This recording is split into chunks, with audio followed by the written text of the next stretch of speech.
శివంగి రత్నవాణి, congrats. మన next round మనసులో మాట. తన జీవితంలో జరిగిన సంఘటనని మనతో షేర్ చేసుకోవడానికి మన ముందుకు వస్తున్నారు శైలజ గారు.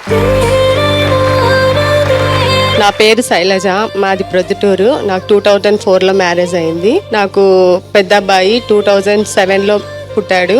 బాబుకు బై బర్త్ నుంచి కాల్ ప్రాబ్లం అనేసి డెలివరీలోనే చెప్పినారు. బాబుకి ఇంకా చెన్నైకి అక్కడ వెళ్ళిపోతే ఇక్కడికి వెళ్ళాము. వాళ్ళు ఏదో బిల్ట్ వేసి పంపించేశారు. మళ్ళీ రీసెంట్ గా 2010లో తిరుపతికి తీసుకెళ్లాము బాబుని. అక్కడ కూడా సర్జరీ చేశారు బాబుకి. మళ్ళీ ఫిజియోథెరపీ అవి చేపిమంటే చేపించాము. రీసెంట్ గా బాబుకి యూరిన్ ప్రాబ్లం ఉందని తిరుపతిలో సర్జరీ చేపించినాము. బాబుకి రీసెంట్ గా సర్జరీ చేపించుంటే అది ఫెయిల్యూర్ అయి బాబు చనిపోయినాడు.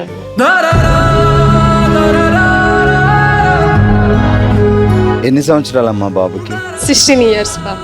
పుట్టినప్పటి నుంచి డాక్టర్ బాబుకి మొత్తం అన్ని నేనే చేస్తాను, స్నానం చేపించడం. సో పుట్టినప్పుడే బాబుకి ప్రాబ్లం ఉందని డాక్టర్లు చెప్పినా, సో ఒక తల్లిగా మీరు ఒక యుద్ధం చేశారు నిజంగా చెప్పాలి అంటే. సో అమాయకంగా మీ వైపే చూసే ఆ చూపులు మీకు ఇప్పటికీ గుర్తొస్తూ ఉంటాయా? అతను మాట్లాడే మాటలు కూడా నాకైతే అసలు చాలా ఏడుపు వచ్చేది. అతనికి మామూలుగా మెచ్యూరిటీ అయితే చాలా ఉంది.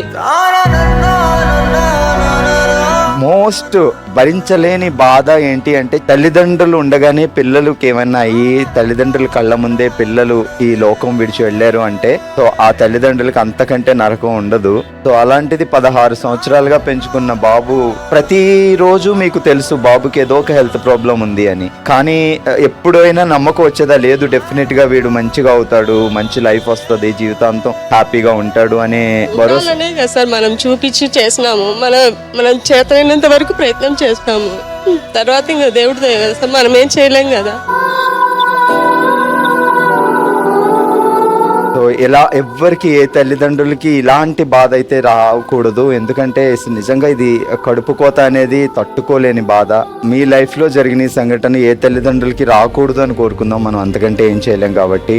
అండ్ ఈ రోజు మన ఫ్యామిలీ తో ఈ కుటుంబంలోకి వచ్చి మీ బాధని మాతో షేర్ చేసుకున్నారు. మీ పుట్టింటికి వచ్చినట్టే ఇది. మీరు హ్యాపీగా చారే చీరలతోటి వెళ్ళాలి అనుకుంటున్నాం.